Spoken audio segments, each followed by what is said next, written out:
Hello everyone, the story I'm going to share today is an extraordinary girl's gratitude. During the Han Dynasty, Tingyu Gao was governor of the Chu Yang State. One day, his mother Yushi was on her way to visit him. When Yushi's sedan crossed the bridge in Laian County of Shandong, she decided to go up the mountain and take in the beautiful scenery. Just as she reached the foot of the mountain, she heard someone weeping.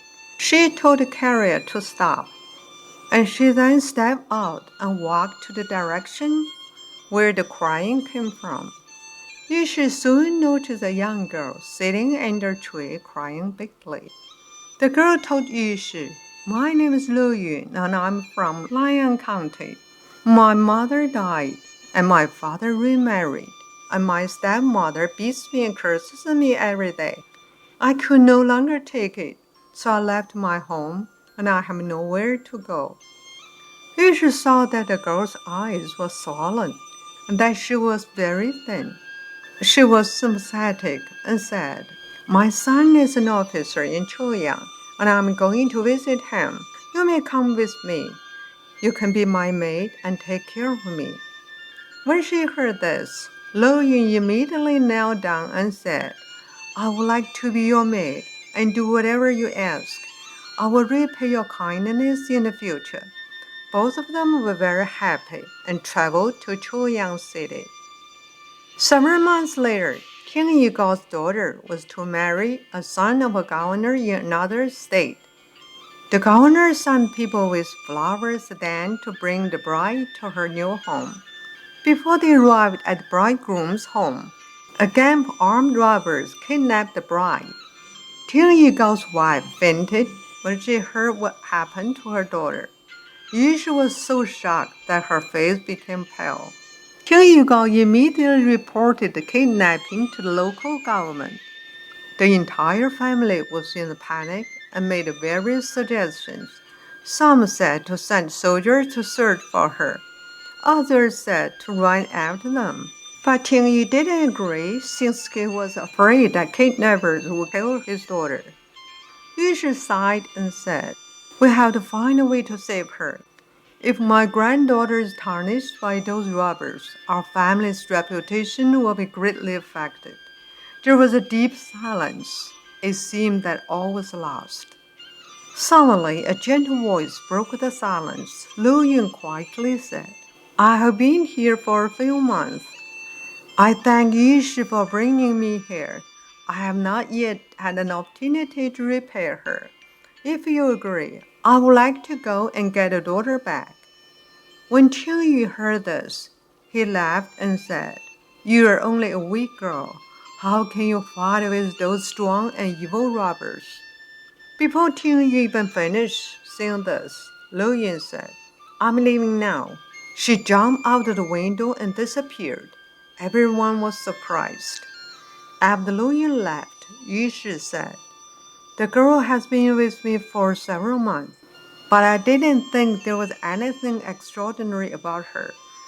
Who would have expected that she is a person with high skills?"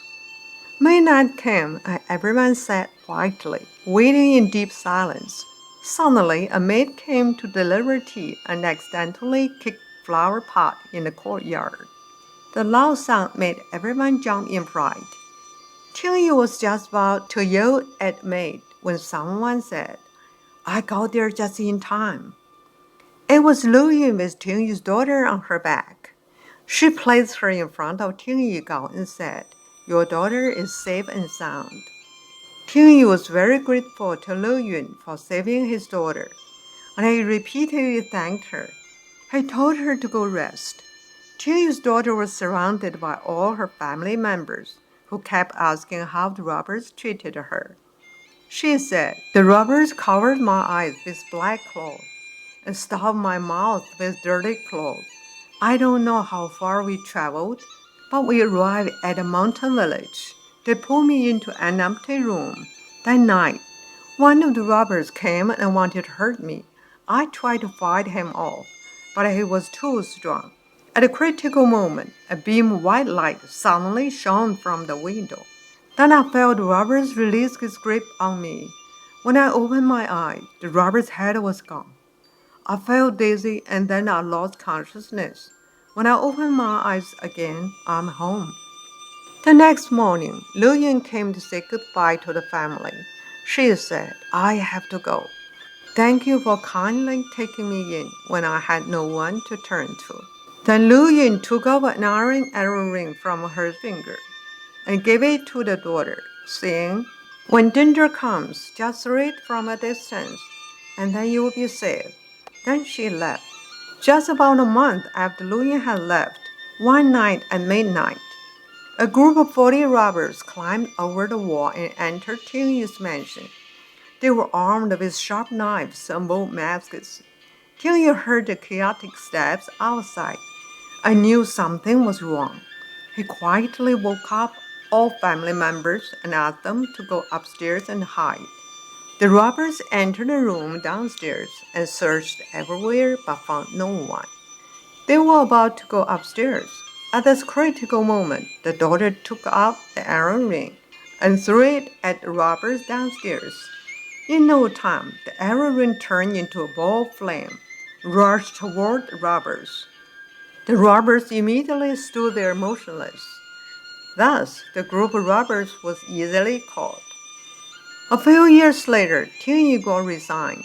On his way back to his hometown, he passed through a barren mountain region. He saw two people, a man and a woman, walking at a distance. When they got closer, the woman bowed to him. Tingyu took a closer look and saw that it was Luyun. They couldn't help but be overjoyed.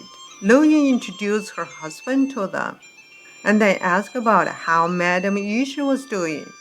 Tingyu told her that his mother Yushi had passed away, and Luyun sighed upon hearing it. After a little while, Luyun said, this place is deserted and dangerous, but I have already eliminated all dangers for you. You can go ahead without worries. She then asked where Yushi was buried, and then together with her husband just disappeared. From then on, sacrifices were made every year in front of Madame Yushi's tomb. Tingyu Gao knew it had been Luyun, but he never saw her again. Thank you very much for listening to the story. More touching stories will be ready for you if you just subscribe it. Thank you again.